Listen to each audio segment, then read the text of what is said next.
khususnya pembelakuan pajak subsidi kedaerahan yang dibebankan kepada semua pemilik tanah. Lalu pada April 1787 ia diberhentikan oleh raja dan digantikan oleh Dominique de Brion, Uskup Agung Toulouse. Next. Brion mengubarkan majelis pembesar dan pada bulan Agustus 1787 mendaftarkan keputusannya mengesahkan pajak subsidi kedaerahan melalui pidato resminya yang dinyatakan ilegal oleh para anggota parlemen akhirnya didaftarkan. Dengan demikian, persekutuan antar kelompok kurang kuat. Para anggota parlemen berupaya mempertahankan kedudukan dan istimewanya sendiri. Kaum bangsawan berupaya keras melestarikan kekuasaan mereka di sejumlah pemerintah provinsi tempatnya berada. Sementara para pejuang sistem terwakilkan 3 kaum menuntut bentuk monarki yang terkendali dan penghapusan hak-hak istimewa. Kerusuhan menentang keputusan-keputusan Lamoignon meletus di Paris, Reims, dan Grenoble. Pada 8 Agustus, Brion mengundang Majelis Perwakilan seluruh kaum untuk bersidang tanggal 1 Mei 1789 dalam rangka mencari solusi atas krisis keuangan yang dialami. Tanggal 25 ia mengajukan pengunduran dirinya ke hadapan raja. Next.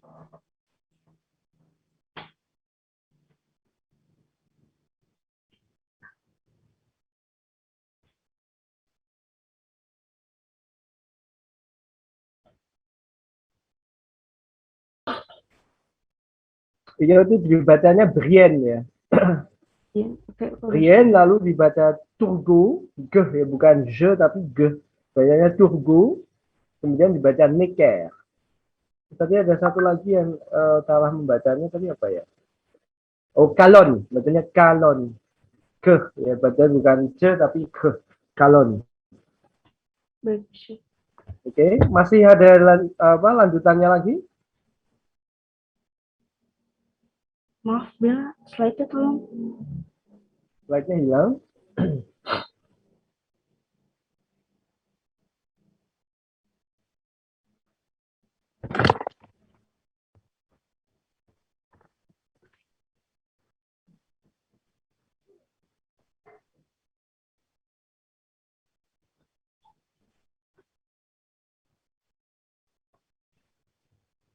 Slide-nya masih ada, Rajwa?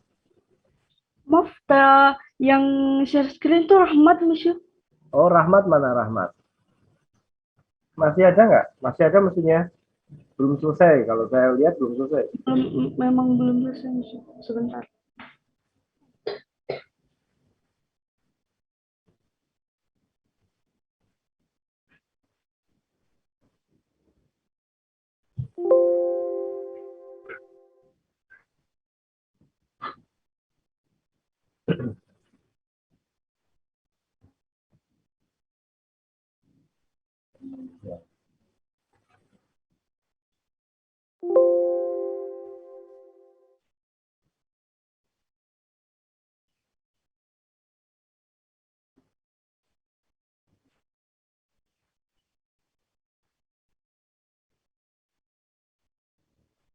Mana Rahmat kalau tidak tampak ini?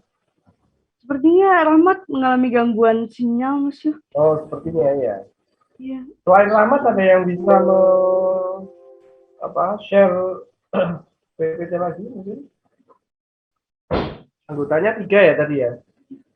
Iya, Monsieur. Ini Ya, sedang ya. saya coba untuk share screen. Oke.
Maaf atas kendalanya barusan. Baiklah, akan saya lanjutkan.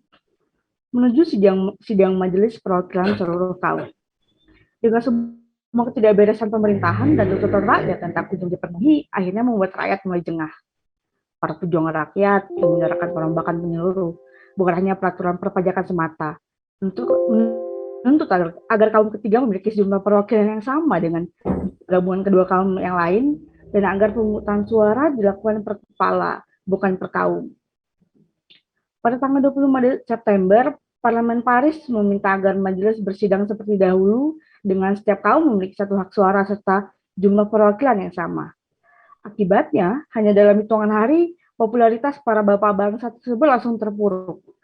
Akhirnya pada tanggal 27 Desember, Raja memutuskan untuk melipat gandakan jumlah perwakilan kaum ketiga. Awal 1789, ketika marak bermunculan plakat-plakat dan lembaran berkala, rakyat Prancis pun mulai angkat bicara di seluruh pelosok paroki di Prancis saat mengisi daftar keluhan. Akhirnya, pada tanggal 5 Mei 1789, Majelis Perwakilan Seluruh Kaum membuka persidangannya di Versailles. Maka dengan itu, zaman yang kelak disebut Ancien Régime mulai memasuki hari-hari terakhirnya. Next. Revolusi 1789. Pada 14 Juli 1789, kemarahan rakyat mencapai puncaknya yang ditandai dengan penyerbuan sekaligus meluluhlantakkan penjara Bastille. Hari itu juga adalah awal dimulainya revolusi Prancis, yang kelak menjadi inspirasi revolusi di sejumlah negara Eropa dan revolusi industri.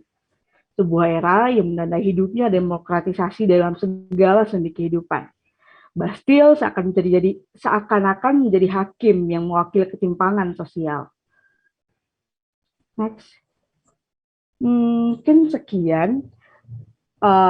Dan kali ini saya akan membuka sesi tanya jawab bagi teman-teman semua yang mungkin ingin bertanya. Ya, dipersilakan. Saya izin bertanya.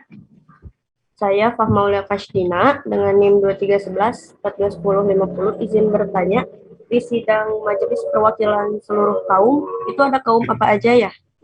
Boleh disebutkan?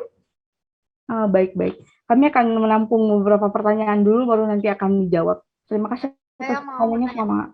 Oke. Saya Zahra Salsabiswati ingin bertanya, apa penyebab Louis XIV meninggal? Terima kasih. Moi, j'ai une question. Kenapa Prancis tetap memutuskan untuk membantu Amerika padahal negaranya sendiri Recording in progress. kesusahan? Aulia Syarfina, NIM 49. Merci.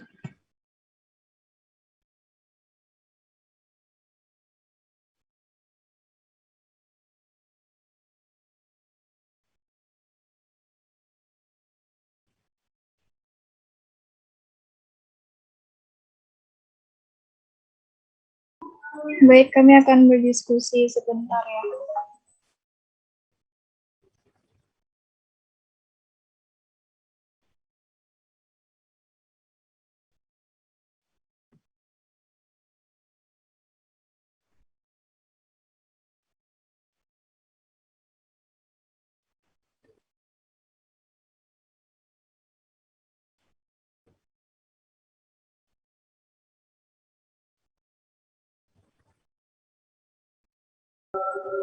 Saya akan menjawab pertanyaan Alia.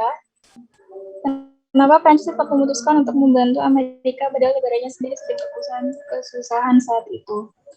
Jadi, ketika masa Louis XVI di tahun 1775 sampai 1783, Raja memutuskan untuk membantu Perang Kemerdekaan Amerika yang merupakan upaya dalam balas dendam kekalahannya di Perang 7 tahun. Nah, Perang 7 tahun itu terjadi di masa Louis XV, yang merupakan kejutan spektakuler terjadi pada tahun 1756 dengan berubahnya aliansi persekutuan yang mendekatkan Rusia dengan Inggris dan otomatis Prancis dengan Austria. Akibatnya, pemerintah Louis V kembali terlibat peperangan baru yang lagi-lagi berlangsung di laut dan wilayah jajahan serentak. Nah, di Perang 7 tahun ini, Prancis itu kalah, yang disebabkan oleh pengkhianatan Friedrich dari Prusia yang mengakibatkan terlepasnya koloni Prancis di bagian Amerika Utara. Gitu. Apakah jawaban saya bisa diterima? Jadi intinya dia terikat ya. Iya. Jadi mau balas dendam aja utamanya. Banyak sekali sebetulnya faktornya ya. Mengapa kok Prancis itu memutuskan untuk membantu Amerika? Waktu itu namanya belum Amerika, ya. Namanya waktu itu belum Amerika, tetapi ya masih wilayah begitu saja ya, masih wilayah. Ya sudah sih waktu itu berdiri tahun 1776 ya, sudah bernama Amerika, tetapi jumlah negara bagiannya masih 13. Ya, masih 13 negara bagian. Ya, belum 50 seperti sekarang ya. 50 itu kan pelan-pelan hingga jumlahnya sampai 50 sekarang. Kalau dulu masih 13. Banyak sekali faktornya sebetulnya. Pertama, ya yang seperti Anda sebutkan tadi ya, yang Anda jawab tadi bahwa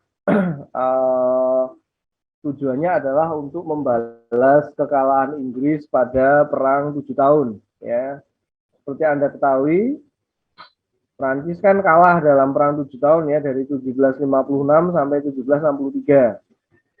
Ya, akhirnya kalah pada tahun 1763 dengan banyaknya wilayah koloni Prancis di Amerika bagian utara yang dianeksasi oleh Inggris. Di dalam perjanjian di wilayah itu dianeksasi Inggris, diambil Inggris. Ya, diambil Inggris sebagai ibaratnya bayarannya begitulah ya, bayarannya. Perang antara Amerika, ya, Amerika yang baru lahir saat itu dengan Inggris itu membawa banyak sekali harapan bagi Prancis sebetulnya. Jadi Prancis mempunyai harapan yang besar terhadap Amerika, bukan hanya untuk sekedar membalas dendam sebetulnya, tapi juga untuk kerjasama jangka waktu ke depan. Ya, jadi untuk beberapa ratus atau beberapa puluh atau mungkin ratus tahun ke depan itu memang sudah direncanakan Prancis sebetulnya, bahwa perang di Amerika, ketika saya membantu perang Amerika, itu akan ada timbal balik yang akan diberikan oleh Amerika kepada Prancis. Karena Prancis tahu bahwa Amerika ini menjanjikan, ya, negara yang menjanjikan saat itu, bahkan sangat menjanjikan. Untuk berkonfrontasi langsung dengan Inggris, Prancis belum kuat. Ya, belum kuat. Terlebih lagi karena hutang. Hutang yang cukup banyak ya waktu itu. Bukan hanya cukup banyak, banyak sekali malah. Kalau saya katakan bukan hanya cukup banyak, tapi banyak sekali.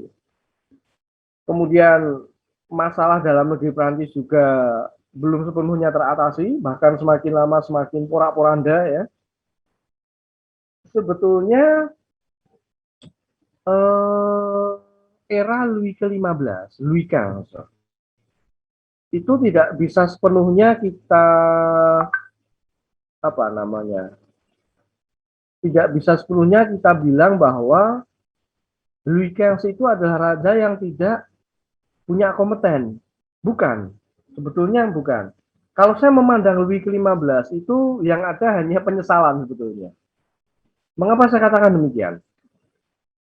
Louis ke-15, Louis XV, cicit Louis ke-14 ya. Itu dari kecil itu sudah di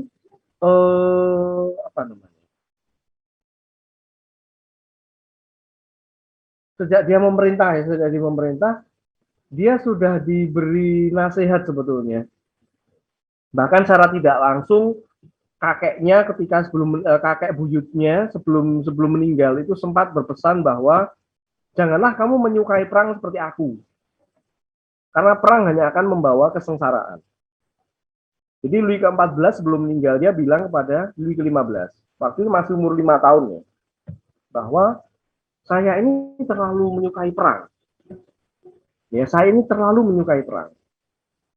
Dan ini tidak baik. Dan jangan kau ulangi. Pada awalnya Louis ke-15 ini berhasil membawa Prancis ya bangkit dari keterpurukan ekonominya. Bahkan bisa dikatakan Prancis pernah berjaya kembali pada era Louis ke-15.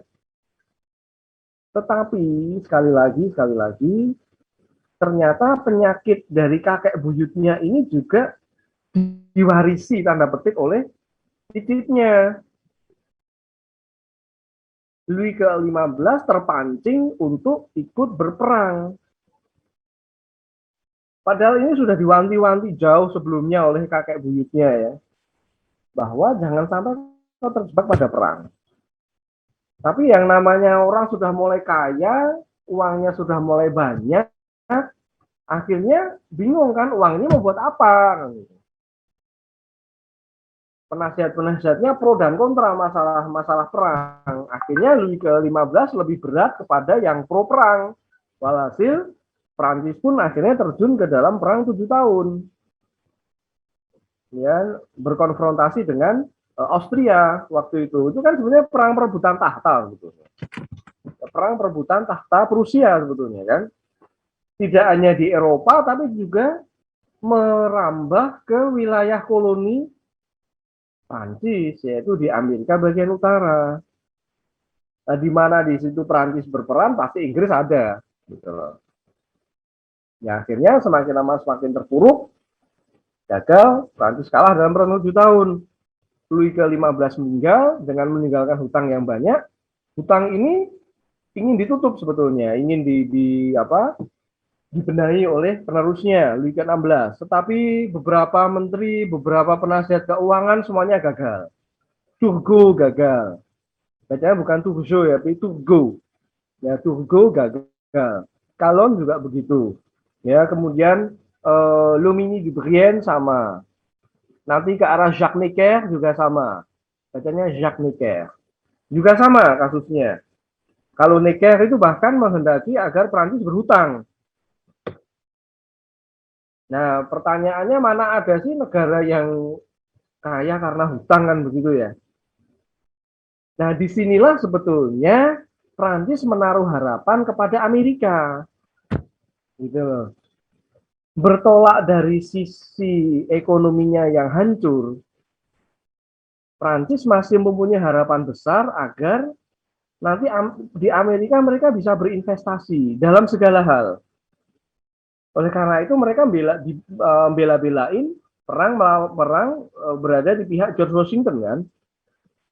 Karena ada tendensi-tendensi yang bukan hanya tendensi balas dendam saja sebetulnya. Amerika ini menjanjikan. Kenapa? Karena orang-orang Amerika ini pekerja keras. Anda bayangkan, kita harus lihat dulu siapa sih sebetulnya penduduk Amerika gitu ya. Penduduk Amerika awal, ya, penduduk koloni awal Amerika itu adalah juga orang-orang Inggris. Ada orang Inggris, ada orang Scotland, ada orang Irlandia, macam-macam. Semua datang ke Amerika untuk memulai hidup baru, untuk memulai lembaran baru dalam sejarah hidup mereka. Nah, ini juga kita perlu pahami bahwa mengapa kok Eropa itu tertarik untuk membuka wilayah baru di wilayah benua Amerika dan baik Amerika Tengah ya, kemudian Amerika Selatan, sampai ke Amerika yang paling selatan, paling bawah ya. Mengapa mereka tertarik ke sana? Ini semua kalau kita flashback ke belakang, ini bertolak dari kekalahan Eropa pada Perang Salib. Ya, kekalahan Eropa pada Perang Salib. Eropa sudah tidak bisa lagi mengandalkan Old World, the Old World, atau dunia lama mereka, yaitu Eropa Timur Tengah dan sebagainya, sebagai wilayah untuk memperkaya mereka, menanamkan kuku politik mereka, menanamkan kuku kekuasaan mereka. Mereka sudah tidak terlalu banyak mengharap ke sana. Mereka membutuhkan the new world, dunia baru yang belum tersentuh oleh peradaban sama sekali. Ya, ada peradaban sih di sana, tetapi maksud saya belum tersentuh oleh modernitas dunia. Pilihan mereka jatuh kemana? Pilihan mereka antara lain jatuh ke Amerika.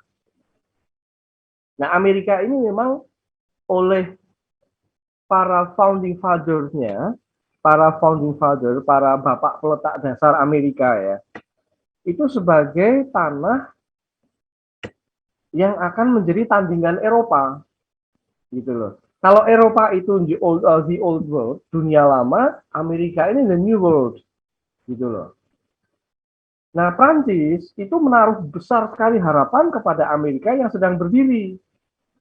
Karena dia tahu bahwa Amerika ini kelak akan menjadi negara yang hebat. Karena apa? Karena orang-orangnya adalah pekerja keras.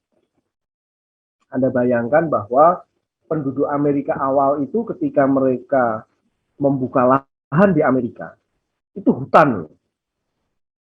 Ya, hutan dengan penduduk aslinya yang ganas ya, yang tidak terlalu bersahabat, orang-orang Amerindian, ya, kemudian dengan iklimnya yang dingin, ya, itu betul-betul sebuah kerja keras yang dahsyat, kerja keras yang luar biasa. Kemudian mereka berhasil pelan tapi pasti mereka berhasil mendirikan apa? Banyak sekali pertanian di sana, pertanian, perkebunan.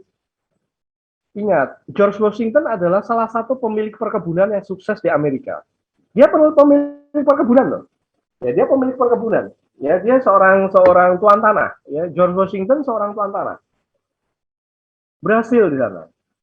Nah, dari sanalah Amerika mulai merangkak untuk membentuk sebuah negara baru.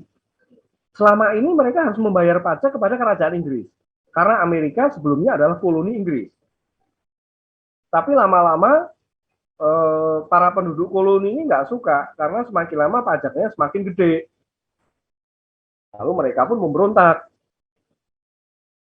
Ya, dan dalam beberapa tahun Inggris bisa diusir dari sana.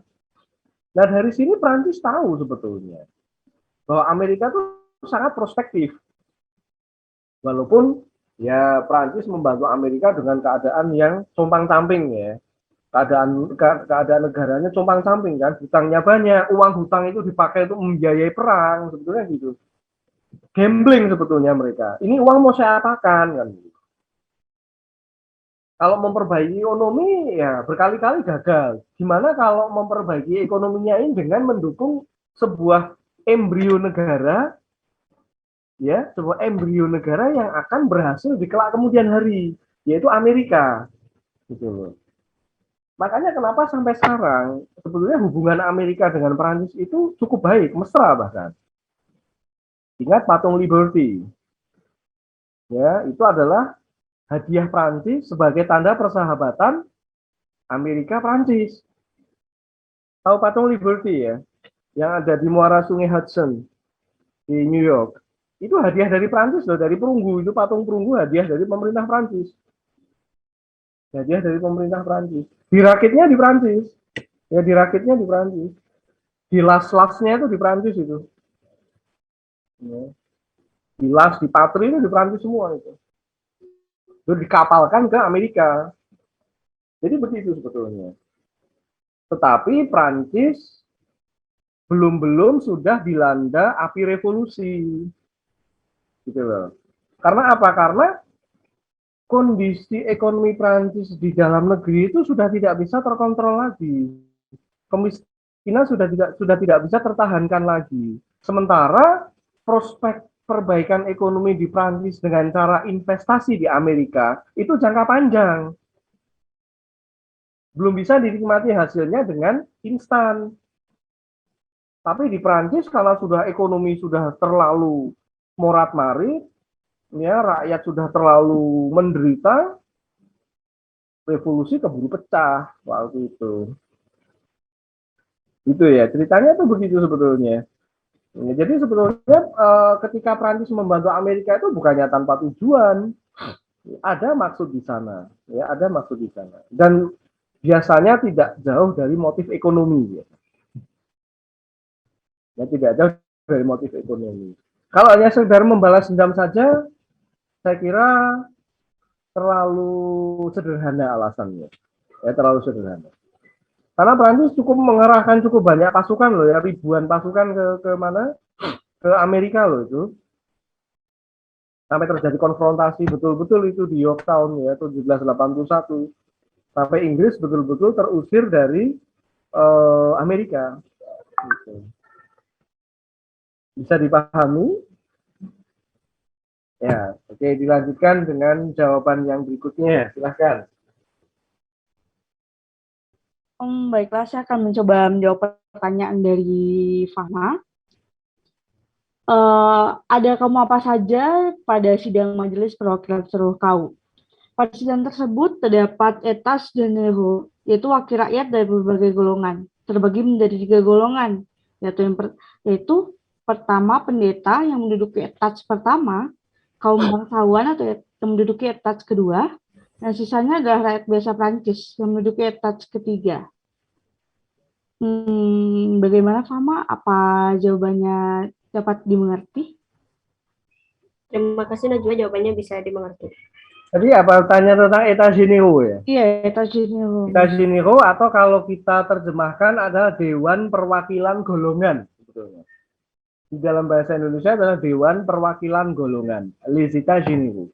Itu adalah parlemen yang sudah lama eksis sebetulnya sih. Sebetulnya semacam parlemen gitu ya. Jadi semacam parlemen kerajaan. Jadi sebetulnya Prancis pun juga punya parlemen, walaupun parlemen itu mandul ya, kalah dengan absolutisme raja. Tapi parlemen itu tetap ada. Nah, kenapa dikatakan sebagai les États généraux atau Dewan Perwakilan Golongan? Karena mewakili 3 golongan dalam strata sosial Prancis. Pertama adalah golongan agama. Jangan pendeta ya, kalau pendeta itu mengacu kepada nama pemuka agama salah satu agama tertentu. Ya, kita sebut saja kaum agama secara umum. Kemudian golongan bangsawan, yang ketiga adalah tiers-état. Ya, tiers-état atau golongan rakyat jelata. Ya, golongan rakyat jelata. Jadi ada 3 golongan yang diwakili oleh État généraux. Ya, ada 3 golongan. Jadi sistemnya struktur dalam État généraux itu seperti piramida. Semakin tinggi itu semakin sedikit orang yang menempatinya. Ya toh? Kalau piramida itu kan pucuknya kan kecil ya. Meruncing kan. Semakin tinggi akan semakin kecil jumlah golongan yang mewakilinya, tetapi semakin elit kedudukannya secara sosial. Tapi semakin ke bawah, semakin banyak, tapi semakin tidak elit. Sampai kepada yang paling bawah sendiri adalah golongan rakyat jelata yang secara sosial tidak mempunyai kedudukan di dalam rakyat, di dalam masyarakat sebetulnya. Itu etat généraux sebetulnya 3. Ya, jadi Dewan Perwakilan Golongan. Ada lagi mungkin pertanyaan yang belum dijawab dari etat généraux ini sudah atau masih ada yang belum terjawab dari pertanyaan tentang etat généraux?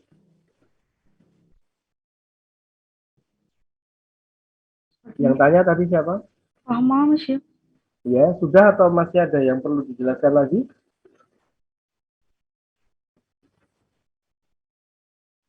Ya.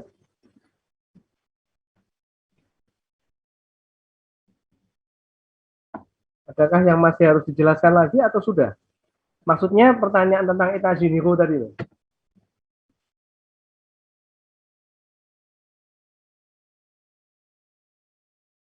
Siapa Fatma? Mana Fatma? Halo? Pak Dim aja.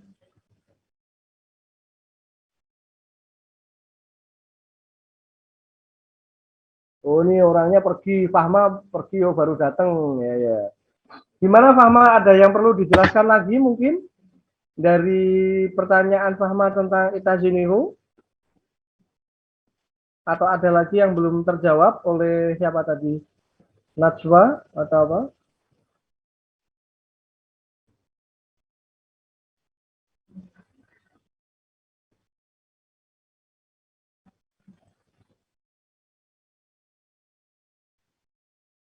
Sudah, Monsieur, segitu saja.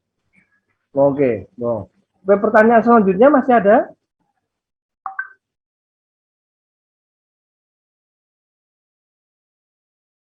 Masih adakah pertanyaan selanjutnya? Tadi Najwa ada berapa pertanyaan ini? Ada 3, Mas. Tinggal 1 lagi. Silakan. Saya akan coba menjawab pertanyaan dari Zahra ya. Raja Louis XIV meninggal karena penyakit Jongren, meski Kongren kemudian ya, kongren. meski kemudian ada pendapat bahwa kematian itu disebabkan hal lain. Jongren, Raja Louis XV meninggal dalam usia 76 tahun pada 1 September 1715. Lalu setelah itu dia digantikan oleh Louis ke-15. Louis ke-15 sendiri merupakan cucu buyut ya, karena putra sulungnya dan cucunya sudah lebih dulu meninggal dunia. Bagaimana Zara? Apa jawaban saya bisa diterima? Ya, sudah Najwa. Terima Jadi kasih. pertanyaannya apa, Zahra? Penyebab Louis XIV meninggal, Monsieur. Oh ya. Oh, itu tadi betul, ada kena penyakit gongren. Gongren itu semacam pembusukan ya. Pembusukan jaringan tubuh ya. Pembusukan jaringan tubuh. Contoh nih, misal Anda seorang pencinta alam misalkan. Kemudian secara nggak sengaja Anda ketemu harimau. Terus Anda sempat digigit tangan Anda gitu. Nah, karena tangan Anda ini tidak segera diobati, karena gigi harimau itu juga banyak sekali baksilnya, sehingga timbul yang namanya penyakit gongren ini. Ya, penyebabnya bisa macam-macam ya, penyebabnya bisa macam-macam. Ya, jadi memang penyebab kematiannya itu. Yang kedua, ada juga yang mengatakan kalau gongren ini muncul karena Louis ke-14 itu punya penyakit diabetes. Ya, penyakit diabetes ini disebabkan oleh pola makannya yang kacau, pola makannya yang amburadul, ngawur.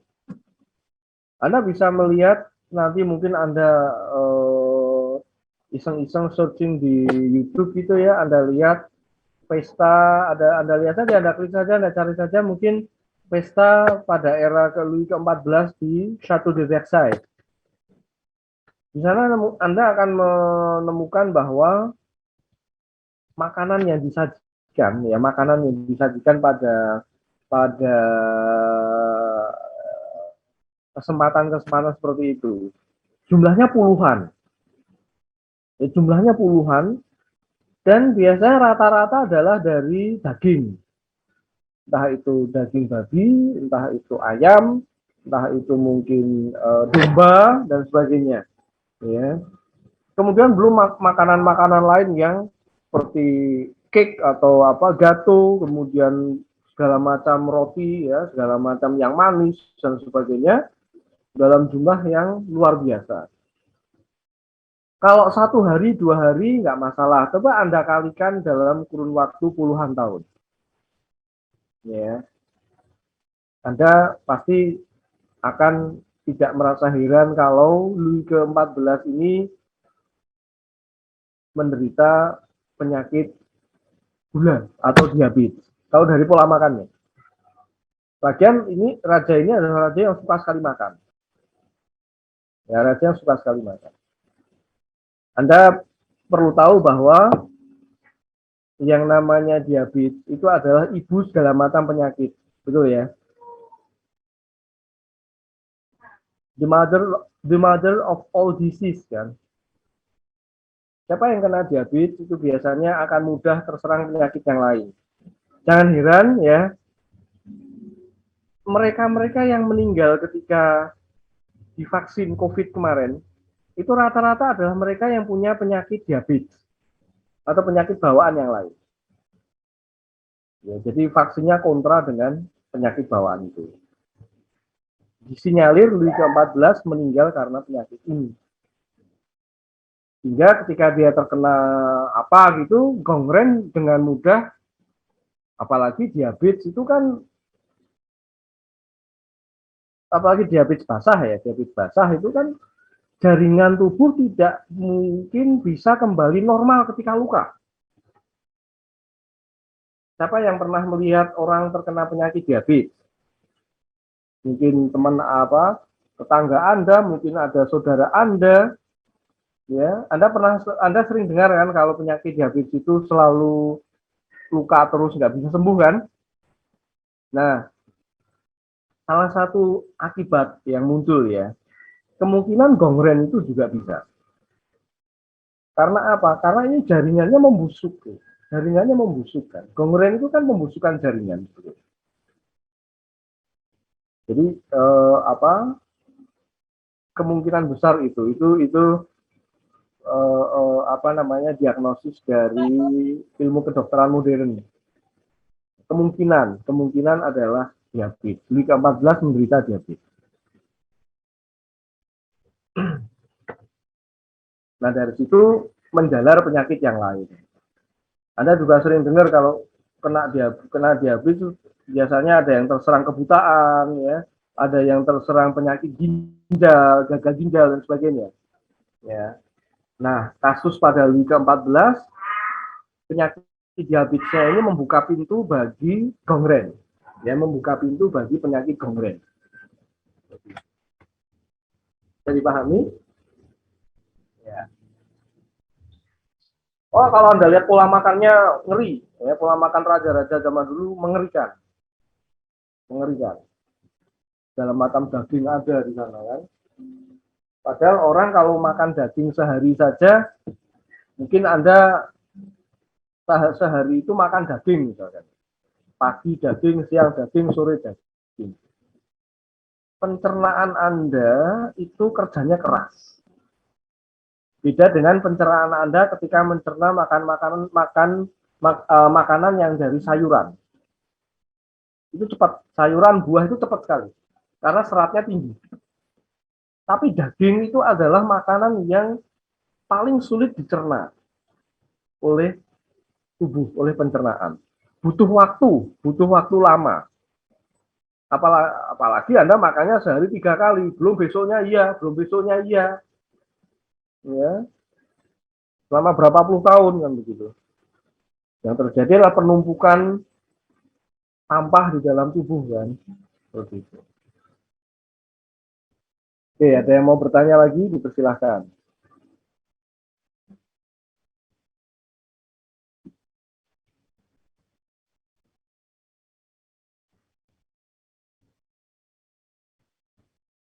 Jadi sebetulnya kalau saya katakan penyakit diabetes itu penyakitnya orang modern, Pak, enggak juga.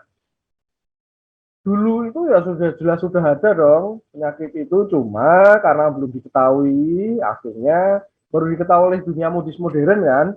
Dunia medis modern akhirnya ketahuan, diabetes itu penyakitnya orang zaman sekarang tuh banyak yang kena diabetes. Itu kan pendapatnya salah. Ya, pendapat yang salah. Orang zaman dulu sudah banyak yang kena diabetes.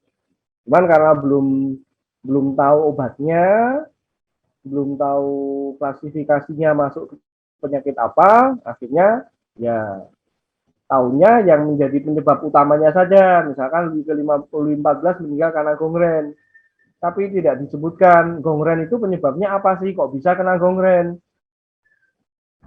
Padahal biasanya gangren itu terjadi misalkan ada seorang yang terkena pisau tetapi tidak segera diobati waktu itu, ya, karena belum ada antibiotika belum ada. Makanya kenapa kalau Anda kena paku misalkan, ya, tangan Anda kena paku, ya, kemudian tangan Anda kena pisau dan sebagainya, ketika Anda itu diperiksakan ke rumah sakit, pasti Anda akan disuntik antibiotika. Pasti, nggak mungkin nggak. Pasti disuntik antibiotika. Nah, itu belum ada zaman dulu. Belum ada. Gitu. Ngerti ya, paham ya? Makanya kenapa tentara-tentara itu sering sekali mengalami gangren. Ya, kalau kakinya nggak diamputasi, gangren dia. Dulu cara untuk menghilangkan baksil pada pisau misalkan, ini mungkin saya punya pisau gitu, itu caranya dibakar kan dulu kan, dibakar, dipanaskan di api. Ya, kalau sekarang kan tidak. Pernah Anda lihat operasi di rumah sakit besinya dibakar dulu gitu di perapian? Enggak kan? Kalau dulu ya, kalau sekarang enggak. Ya, kalau sekarang dengan alkohol, atau dengan desinfektan yang lain, kan begitu. Oke, pertanyaan berikutnya masih dibuka untuk grup atau bisa ditanyakan langsung ke saya, tapi lebih baik ke grup dulu, karena yang presentasi grup. Silakan, kita masih punya waktu banyak.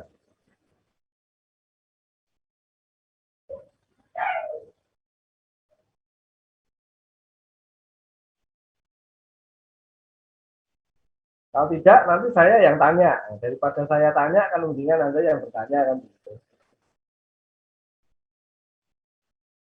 Yuk, silakan yuk.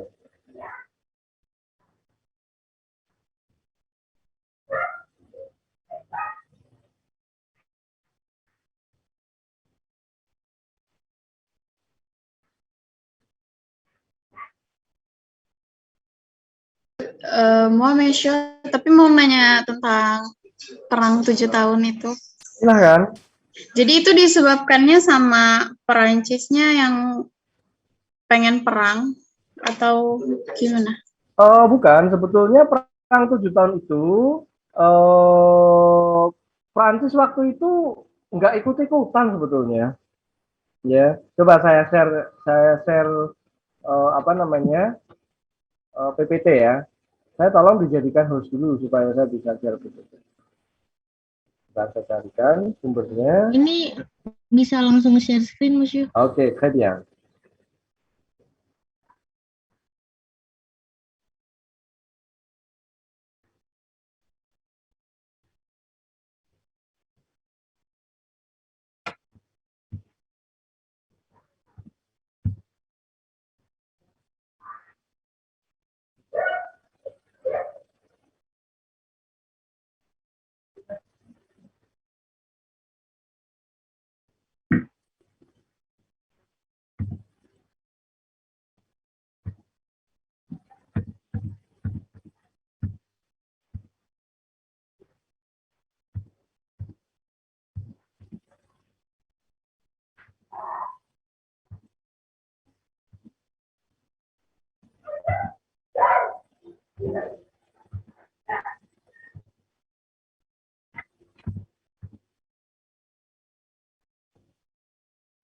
Ya, oke. Nah.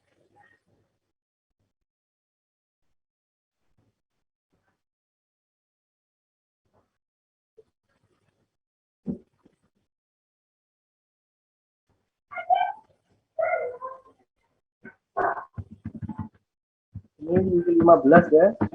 Nah, saya langsung ke masalahnya aja. Nah, jadi sebetulnya mengapa Prancis kok terjebak dalam perang 7 tahun gitu ya. Nah, ini semua terkait dengan semakin makmurnya Prancis pasca keterpurukan ekonomi setelah wafatnya Louis ke-14. Jadi ketika Louis ke-14 itu wafat, raja ini meninggalkan kemelut ekonomi yang cukup parah di Prancis. Nah, PR ini dibebankan otomatis kepada penguasa berikutnya kan. Otomatis yang menerima tanggung jawab berat ini adalah penguasa berikutnya. Yaitu siapa? Cicitnya, Louis ke-15. Louis ke-15 ini pada awalnya adalah raja yang baik. Ini kita lihat ya. Jadi Prancis, nah ini.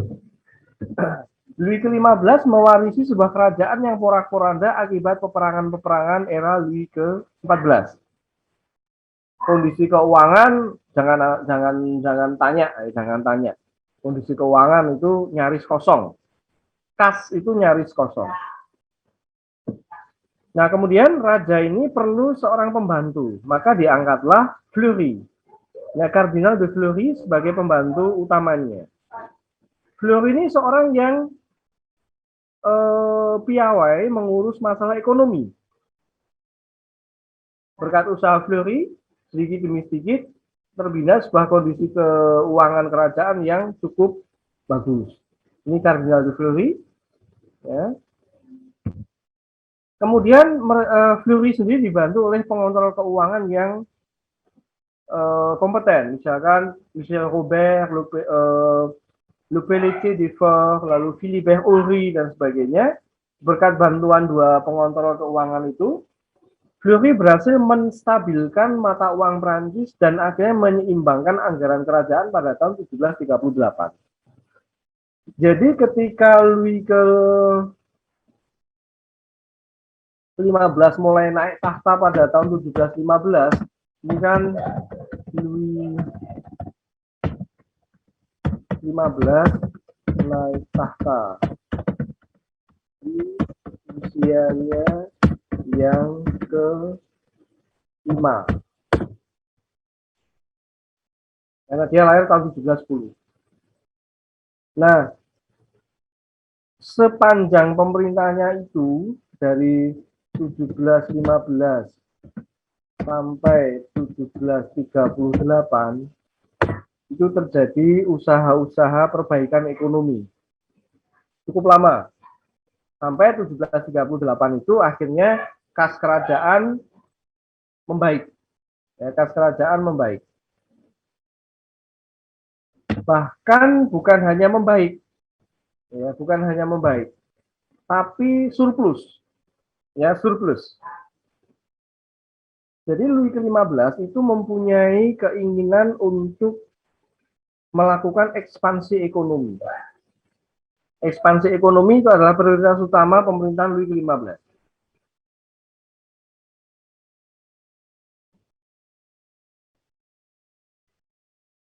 Yang pertama dilakukannya apa? Kayak Jokowi modelnya. Yaitu membangun prasarana jalan. Ya. Kenapa kok presiden kita itu sangat-sangat apa namanya?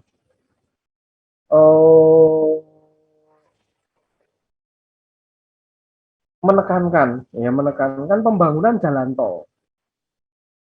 Jalan tol di Pulau Jawa itu sudah berubah 180 derajat. Dulu pada pemerintahan Soeharto hanya berapa ratus kilo ya, lalu pemerintahan SBY juga tidak banyak berubah. Nah, gebrakannya itu baru pada pemerintahan presiden yang sekarang. Dan ini bukanlah strategi ekonomi yang baru sebetulnya.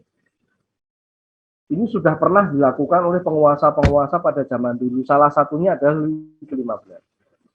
Dia kemudian meningkatkan jalur komunikasi dengan diselesaikannya kanal. Kanal juga kan jalan laut kan. Kemudian jalan-jalan lain, jaringan jalan seluruh kerajaan diperluas, diperhalus ya. Baik di laut maupun di darat itu dibuat jalur-jalur untuk mendukung ekonomi. Bahkan sampai ke Belanda. Nah, jalan-jalan modern dibangun mulai dari Paris dalam pola bintang, ya, sampai saat ini masih menjadi tulang punggung jalan nasional. Sehingga pada abad ke-18 pertengahan, Prancis mempunyai infrastruktur jalan yang paling modern dan paling luas di dunia. Ini belum bisa disaingi oleh negara manapun di dunia. Jadi Prancis era Louis ke-15 itu mempunyai infrastruktur jalan yang paling modern dan paling luas di dunia. Jadi jaringan jalannya itu mencapai puluhan ribu kilometer. Akibatnya nilai perdagangan luar negeri Prancis pun juga naik pesat. Dari 80 juta pon menjadi 308 juta pon antara 1701 sampai 1718. Ini kan perkembangan ekonomi yang luar biasa. Tapi sekali lagi ya, tapi ya, nantinya akan ada masalah. Ini kita tinggalkan juga. Nah ini Nah, kondisi kerajaan yang sudah mulai membaik ini berubah total saat Prancis terjebak dalam ambisi politik luar negerinya yang mulai ekspansif. Ya, orang kalau sudah mulai punya duit banyak, itu pengennya ya macam-macam. Pak, saya tuh nggak pengen apa-apa kok, Pak. Ya, wong kamu nggak punya duit. Kok kalau duitmu banyak, mesti pengenmu juga banyak. Coba aja deh. Nggak mungkin Anda punya duit banyak, kok nggak pengen punya banyak. Nggak mungkin. Itu nggak berbanding lurus namanya dengan Anda punya duit. Punya duit, pengen beli ini, ya. Punya duit, pengen beli itu. Gitu kan? Betul ya? Tuh. Itu. Ini juga sama. Ketika Prancis mulai kaya, penyakit lamanya kumat. Ya, penyakit lamanya kumat. Dan ironisnya, penyakit ini adalah penyakit genetis. Anda perlu tahu bahwa yang namanya gen itu tidak hanya membawa sifat secara fisik. Oh, hidungnya kayak papahnya, oh rambutnya kayak ibunya, oh matanya kayak neneknya. Bukan hanya itu kan fisik semuanya. Karakter juga. Oh, Pak, orangnya ngeyelan Pak kayak bapaknya. Nah, orangnya keras kayak ibunya. Nah, ini kelihatan. Ini sama. Ternyata gen seneng perang itu diwarisi dari kakek buyutnya, yaitu Louis ke-14. Akhirnya, tanpa panjang lebar ya, Louis 15 memutuskan untuk melakukan intervensi dalam perang suksesi tahta Austria dengan membantu pesaingnya, yaitu Prusia. Prusia itu Jerman. Ya, Prusia, bukan Rusia ya, Prusia pakai P. Itu Jerman. Ya, jadi Prancis itu sebetulnya nggak ada nggak ada urgensinya sih sebetulnya kalau saya lihat. Kalau Louis ke-15 sedikit agak bisa mengekang nafsunya untuk intervensi, saya yakin semua akan baik-baik saja.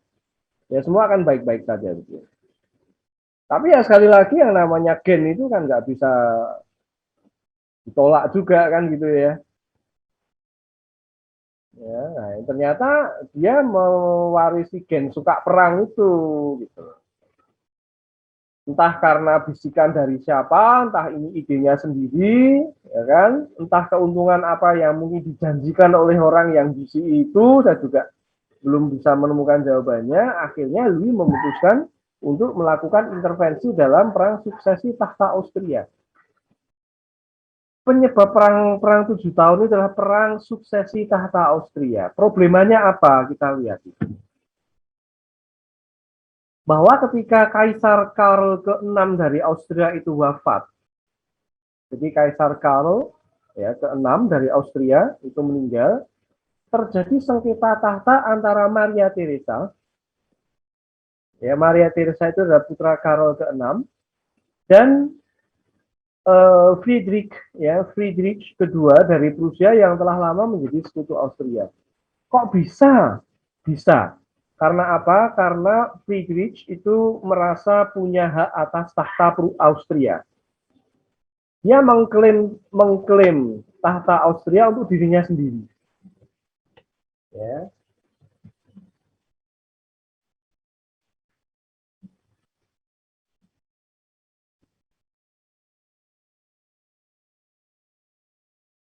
Ya, jadi ternyata Friedrich kedua itu yang semula adalah sekutu Austria itu mengkhianati Austria dengan cara mengklaim tahta Austria untuk dirinya sendiri. Ya. Sementara itu di Prancis muncul sentimen anti Austria yang sangat tajam. Karena di sana ya negara kerajaan satu dan kerajaan lain itu kan punya hubungan diplomatik. Nah, Fleury sendiri tidak kuasa mencegah Louis ke-15 yang menyerah akibat tekanan politik dalam negeri Prancis yang anti Austria. Nggak senang sama Austria, mengapa? Flashback ke belakang, Austria itu adalah Austria Habsburg. Ingat itu. Jadi orang-orang Prancis itu tidak senang dengan orang Austria yang notabene berasal dari dinasti Habsburg. Sentimennya muncul, semakin lama semakin tajam.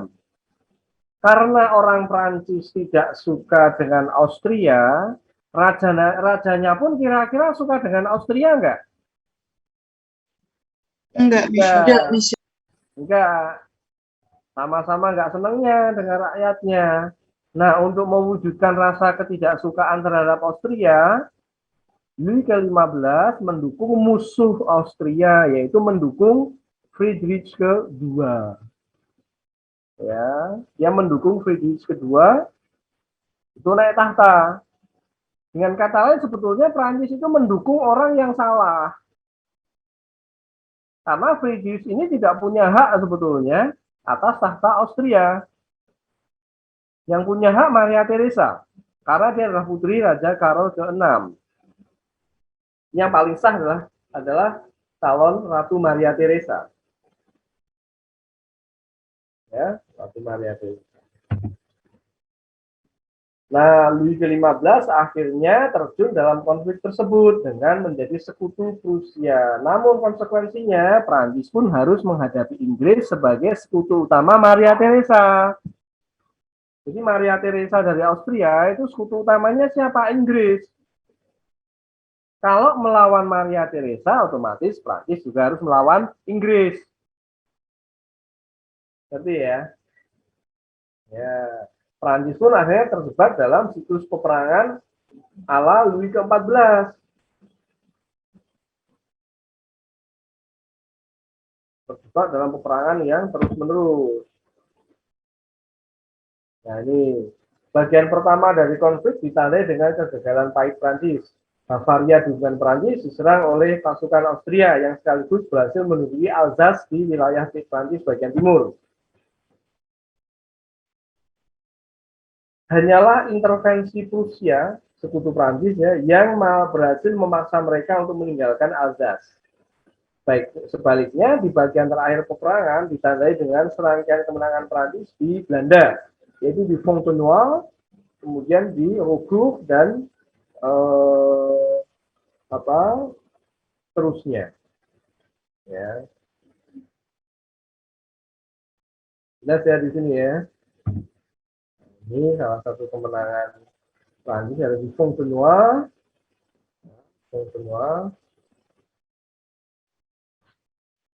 Yang mengalahkan koalisi Inggris, Belanda, dan Austria. Di Louvre, ya. Pertempuran-pertempuran yang dimenangkan oleh Prancis. Sampai di sini menang, ya, tetapi peperangan itu tidak mengubah jalannya sidang kalau di jalan ini.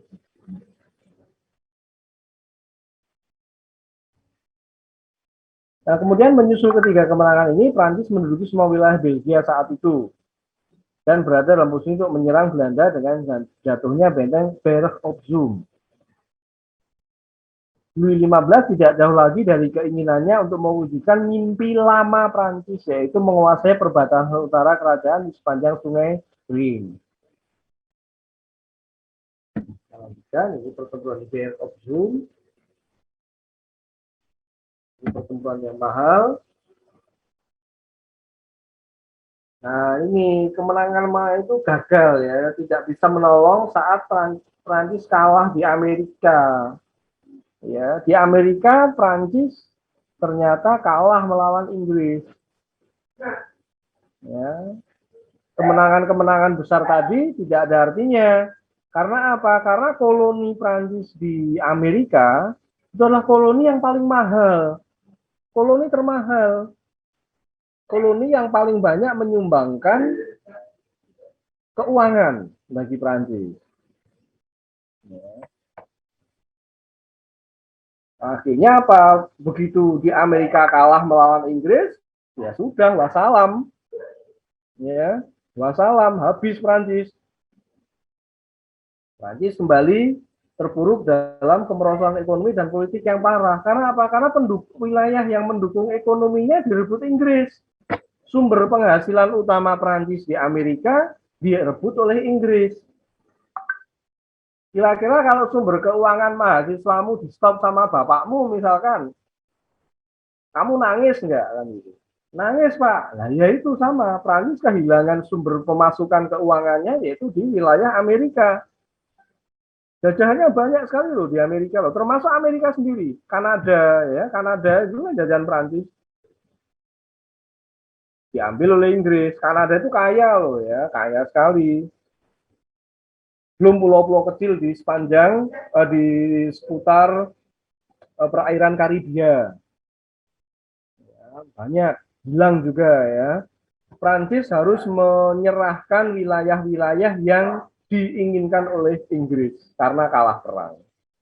Kalau Anda kalah perang dengan saya, kalah berkelahi dengan saya, ya, saya minta ini itu dikabulkan nggak? Kabulkan kan? Nah iya, seperti itulah kasarannya. Nah ini juga sebetulnya kekalahan Prancis dalam perang 7 tahun itu juga disebabkan oleh pengkhianatan Friedrich II dari Prusia ya. Dia berbalik memihak Inggris dengan cara bersikap netral atas semua tindakan yang dilakukan Inggris terhadap Prancis. Jadi dalam perang 7 tahun itu, Rusia logikanya sebagai sekutu, dia harusnya membantu Prancis kan? Ini enggak gitu. Jadi Prancis kayak dicuekin oleh sekutunya. Anda berkelahi, Anda kalah. Teman Anda yang Anda harapkan membantu malah diem aja. Anda semakin kalah kan? Tolong aku udah dipukuli nih, udah parah nih. Temenmu nggak ngerespon. Sama dengan ini. Dengan kata lain, apa Prusia tidak akan membela Prancis apabila Inggris melakukan tindakan-tindakan agresif terhadap musuhnya tersebut. Jadi nggak dibelain sama sekutunya. Prancis itu dicuekin sama sekutunya. Misalnya. Nah, ini nanti ada menceritakan juga tadi ya. Nanti saya berikan.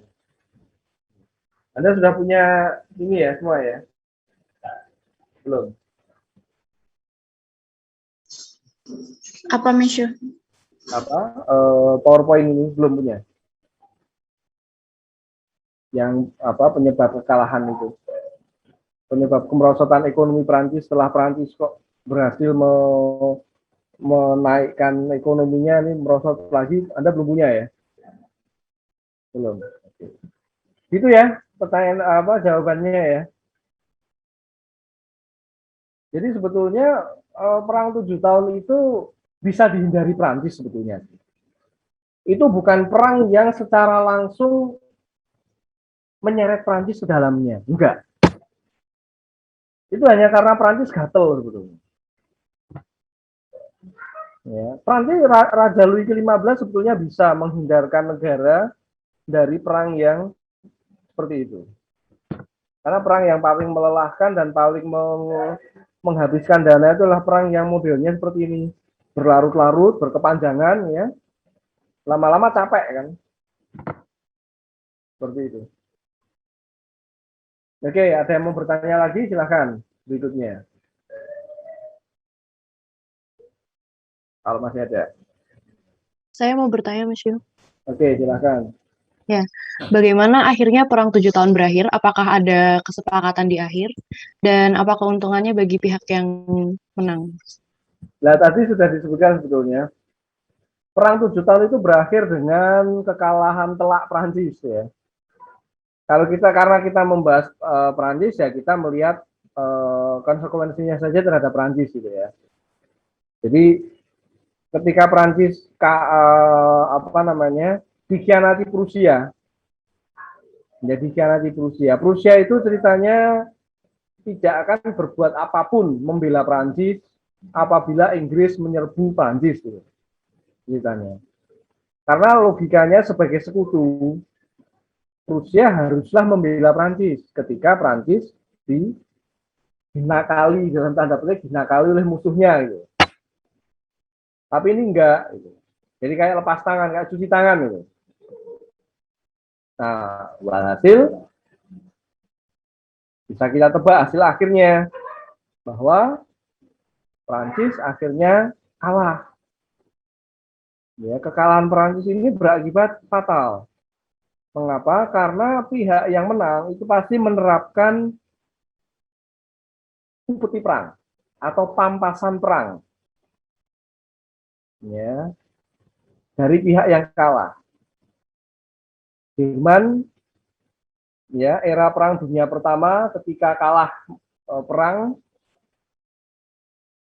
maka harus membayar uang pampasan perang. Jepang ketika Perang Dunia Kedua kalah, harus membayar pampasan perang, termasuk kepada Indonesia. Inggris juga begitu, Prancis juga begitu. Ketika Prancis kalah perang melawan Inggris, maka Prancis pun harus membayar ya Inggris dalam bentuk-bentuk yang dikehendaki Inggris. Inggris pengen wilayah, Inggris nggak pengen duit karena duit cepat habis, wilayah saja. Lebih enak menguasai wilayah penghasil ekonomi, penghasil uang daripada menguasai uangnya. Ya. Lebih enak begitu. Karena dengan menguasai uangnya, dengan menguasai sumber keuangannya, maka hal itu tidak akan pernah habis uangnya. Nah, sumber-sumber keuangan Perancis ya berasal dari wilayah-wilayah koloni Perancis termasuk Amerika, Kanada, ya, pulau-pulau di perairan Karibia yang semula adalah jajahan Prancis. Ya, semula adalah jajahan Prancis. Banyak sekali pulaunya sebenarnya saya cari sumber juga ya. Saya punya sumbernya.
Nah, koloni Prancis yang paling besar ya saat itu ada di 4 wilayah ini. Jadi Prancis mempunyai wilayah jajahan yang paling besar saat itu ada di sebuah wilayah yang namanya La Nouvelle-France. La Nouvelle-France terdiri atas 4 wilayah lain, yaitu l'Acadie, kemudian Le Canada, nah, Kanada yang Anda kenal sekarang ini, La Terre-Neuve, dan La Louisiane. Jadi saya menjelaskan ke kelas Anda atau kelas apa saya lupa. Sebenarnya di kelas Anda. Louisiane ya, atau sekarang ini namanya Louisiana. Diambil dari nama Raja Louis ke-14. Nah, letak koloni Acadie, Kanada, dan Terre-Neuve itu di negara Kanada dewasa ini. Sedangkan Louisiane terletak di Amerika Serikat. Nama Louisiane itu diambil dari nama Louis ke-14 sebagai penghormatan kepada raja tersebut. Ya. Pernah dengar nama Louisiana ya di Amerika ya? Nah, itu dari kata Louis, ya, Louis XIV. Ya, dulu wilayah Prancis itu. Ya, ini wilayahnya di Kanada ya. Ini Anda bisa lihat wilayahnya. Kemudian wilayah Nouvelle-France itu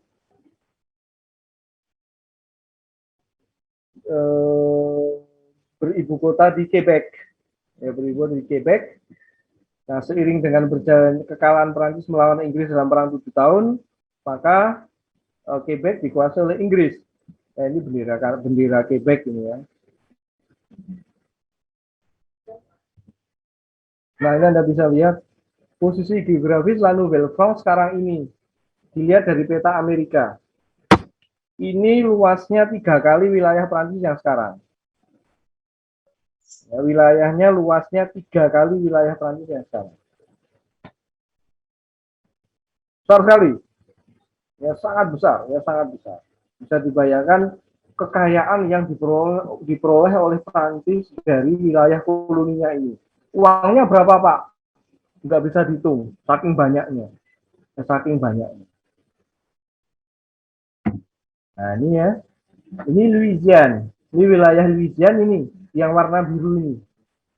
Ini Amerika. Amerika sekarang. Anda nggak asing kan dengan peta Amerika ya. Ini Amerika apa? United States yang sekarang. Anda lihat separuh United States itu punya Prancis dulu. Iya. Separuhnya loh ya.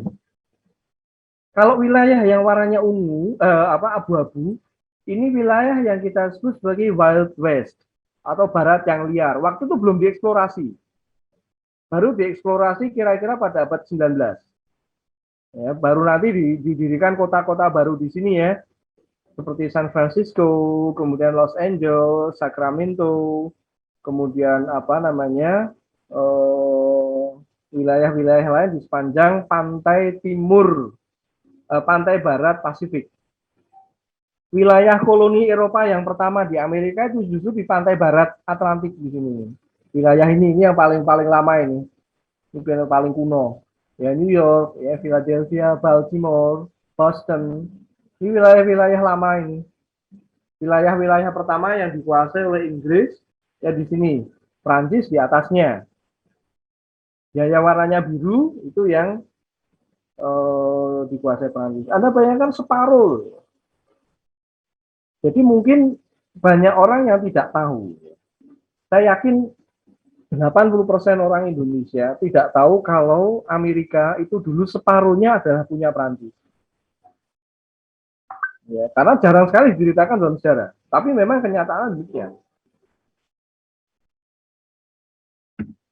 Nah, ini kemudian wilayahnya ya. Bisa Anda lihat di Nouvelle-France. Ini ya, wilayahnya besar sekali. Ini yang warna biru tua, biru muda ini. Anda lihat di situ ya ada apa itu? Oh, itu kan saya tahu Pak nama-namanya, ada Indiana, ada Ohio, Kentucky, ya, Illinois, kemudian ada Minnesota, Montana, Wyoming, Colorado, ini semua tahu Anda ya pasti kan? Pernah dengar nama-nama itu kan? Itu dulunya di bawah Prancis. Louisiana, Mississippi, Arkansas, ini semuanya di bawah Prancis dulu. Ya, semuanya di bawah Prancis. Kalau ini dikuasai Spanyol memang wilayah sini ya.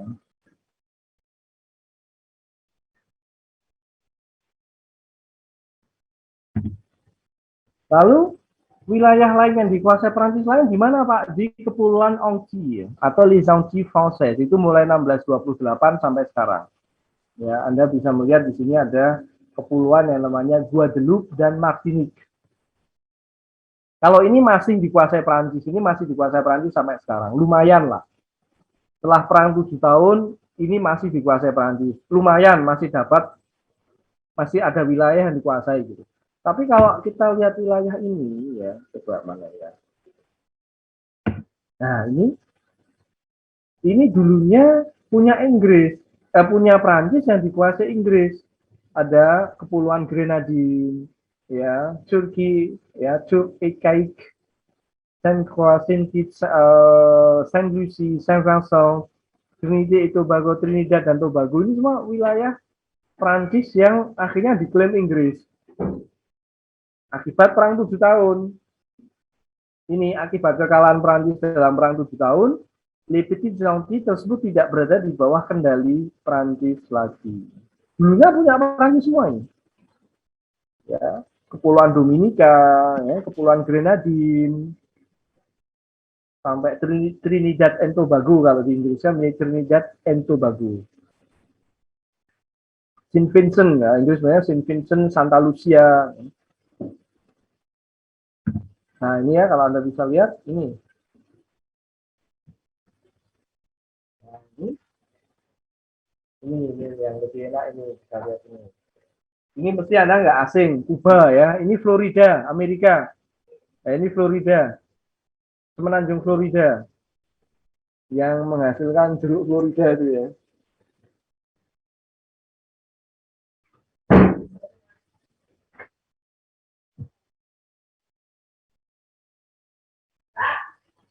Lalu bawahnya ada Kuba, lalu Haiti, dan Republik Dominika. Nah, di sebelah baratnya, dan sebelah timurnya ini macam-macam. Ada Puerto Rico, ya, dan macam-macam. Ini dulunya milik Prancis semua. Dulunya milik Prancis semua, tapi karena Prancis kalah dalam perang 7 tahun, ini semua dipek Inggris, diambil Inggris semuanya. Nah, diambil Inggris semuanya. Ada Antigua and Barbuda, ada Barbados. Pernah dengar Barbados ya? Pulau Barbados itu dulu milik Prancis semua tuh, tapi diklaim akhirnya diambil Inggris semua. Kepulauan Grenadine, ini semuanya. Di antero perairan Karibia, ini namanya perairan Karibia atau Mer di Caraïbes. Ya, Mer di Caraïbes. Di sini ada Bahama ya, yang pertama kali digarati oleh apa namanya, Columbus itu di sini.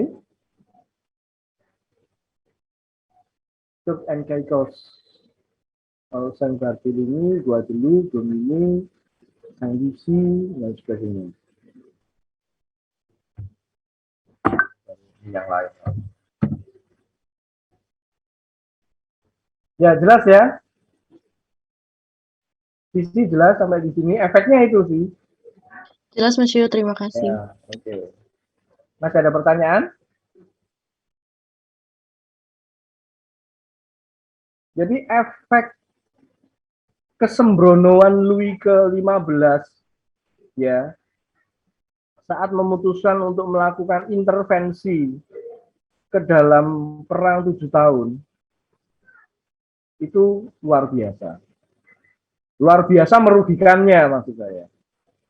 Ya gimana nggak rugi? Kehilangan hampir seluruh wilayah koloninya. Amerika yang sedemikian besar hilang. Tinggal pulau-pulau kecil tadi ya. Tinggal Martinique sama Guadeloupe. Itu saja. Lalu Saint-Martin, Saint-Barthélemy 4. Ya. Tinggal 4 wilayah kecil yang tersisa. Ya jelas toh Pak, kalah kok. Ya toh. Kalau kalah kan, ya Anda kalah berkelahi dengan saya. Ya, barang-barang Anda saya ambil semua kan. Ya saya masih punya belas kasihan, saya kasih roti sedikit lah, ini buat kamu, sisanya buat saya. Maka kawan Prancis juga begitu sama. Rugi ya rugi. Rugi nggak rumah, rugi double, mungkin triple kali. Banyak banget kerugiannya. Oke, yang masih ada yang bertanya?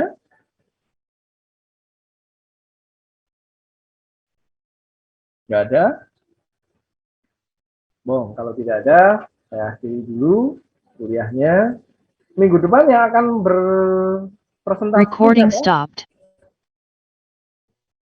Grupnya siapa dan tentang apa?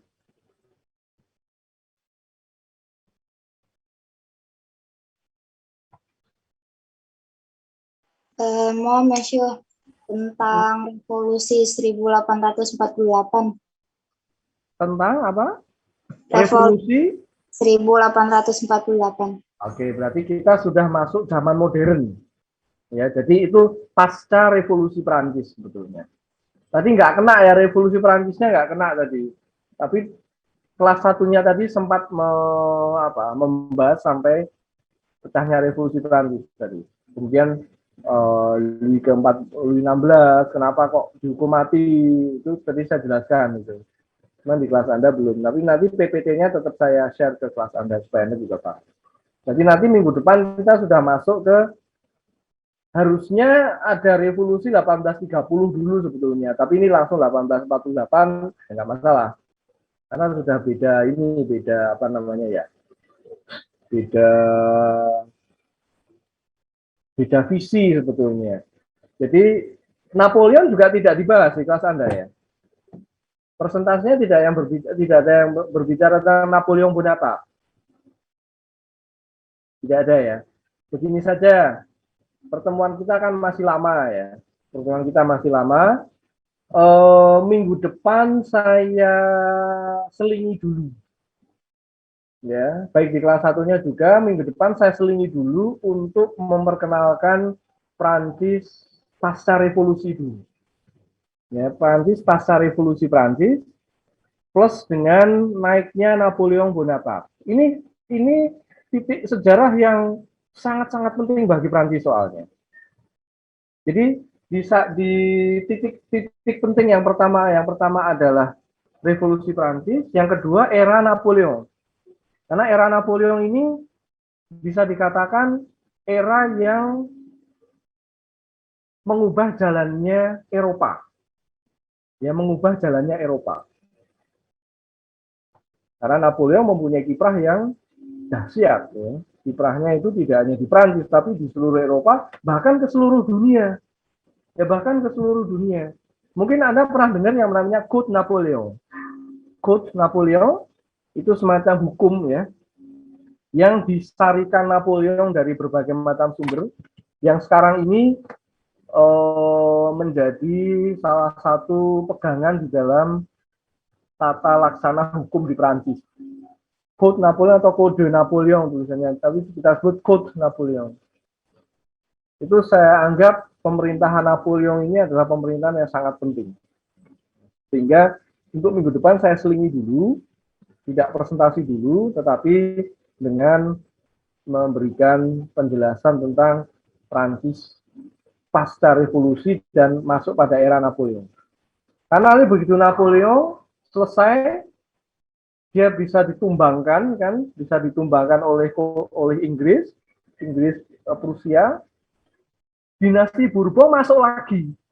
Ya, dinasti Bourbon itu masuk lagi. Yang bertahta itu adik Louis ke-16.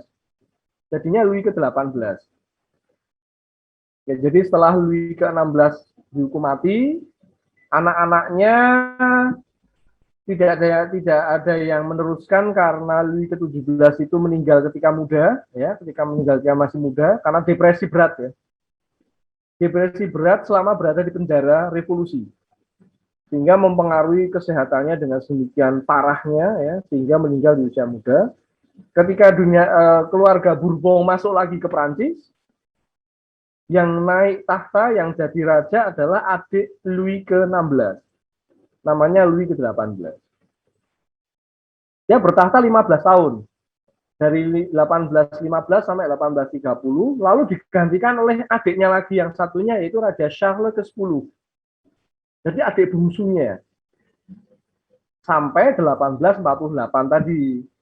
Ya, sampai 1848. Oke, mau. Itu. Merci et à la semaine prochaine. Untuk yang presentasi berikutnya masih bisa bernafas untuk minggu depannya, untuk masih bisa menambah bahan untuk revolusi 1848. Nanti juga kita singgung dikit ya. Kita singgung dikit. Bon, merci, au revoir. Merci beaucoup, monsieur. Merci beaucoup, monsieur. Au revoir. Assalamualaikum. Assalamualaikum.